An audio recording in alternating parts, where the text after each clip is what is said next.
Okay, whenever you're ready. In October of last year, a panic struck America when the first case of Ebola was diagnosed in the United States. It had long been recognized that Ebola was a threat to the people in Africa, but it never worried Americans who were halfway around the world. However, when one case turned into 4, fear quickly spread that the disease was going to become a worldly epidemic. This fear was all too familiar for the citizens of West Berlin who were threatened by the spread of communism. What was felt by the citizens involved in the division of East and West Berlin is the same thing Americans faced when Ebola had traveled to the United States, the fear of worldwide spread. Throughout his speech, Ich bin ein Berliner, John F. Kennedy addresses this issue of fear of the worldwide spread of communism by creating identification between West Berlin and the democratic United States.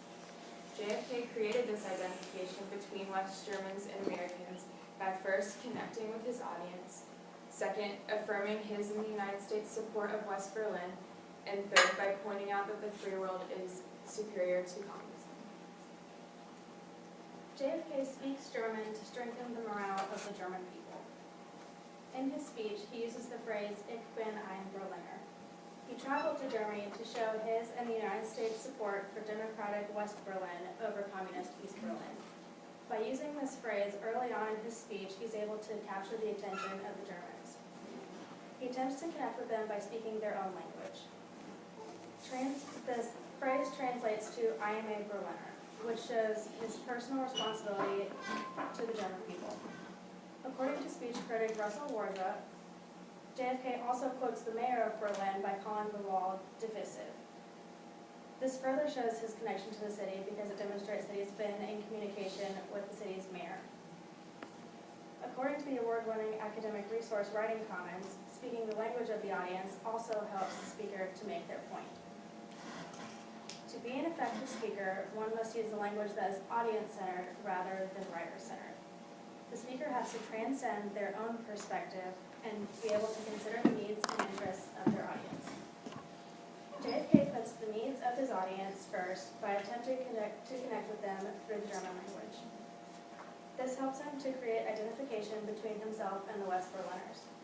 Speaking German captures the attention of the people, but he also uses repetition to maintain interest.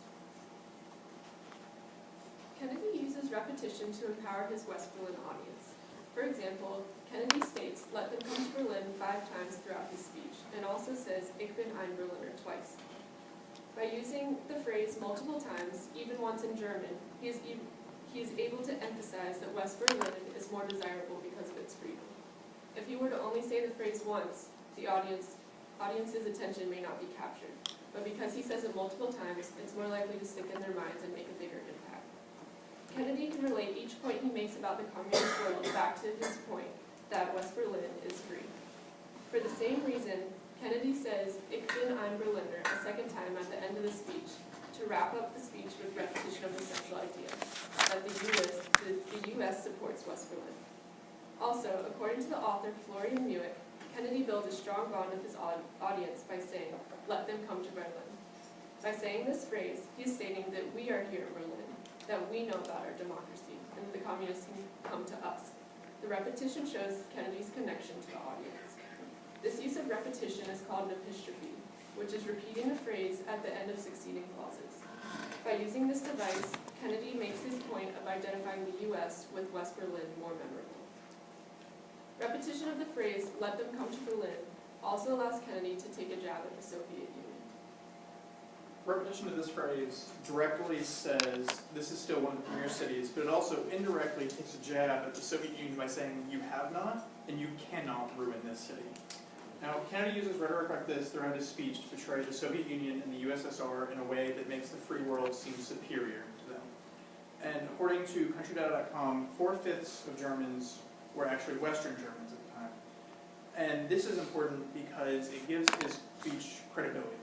When he says, "All free men, wherever they may live, are citizens of Berlin, and therefore I, as a free man, take pride in the words Ich bin ein Berliner," it gives him credibility because he's not speaking to a minority that needs to be convinced, but a scared majority that needs to be unified against a common threat.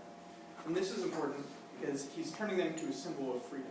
and he takes this symbol and he points to the Berlin Wall, and he says, "We have never had to erect a wall to keep our people in." And he points to this wall, and it's important because, as we all know, it's a common focal point of the Cold War was the Berlin Wall. But as historian Timothy Garton Ash pointed out, it was also a symbol of loss for the Berliners. So when he points to the wall and he makes it a symbol of power for them, he turns their defeat into defiance, and he takes the symbol of power for the Soviets and turns it into a symbol of power for the USA. Through these important rhetorical devices, Kennedy took a place of fear and uncertainty and turned it into a bastion of freedom for the Western world to rally behind. As we said before, JFK addresses fear of the widespread communism through identification of Berlin with democracy, thus uniting them with the free world. So, as we learned from Kennedy and Ephraim Ein Berliner, who runs the world? Not communists.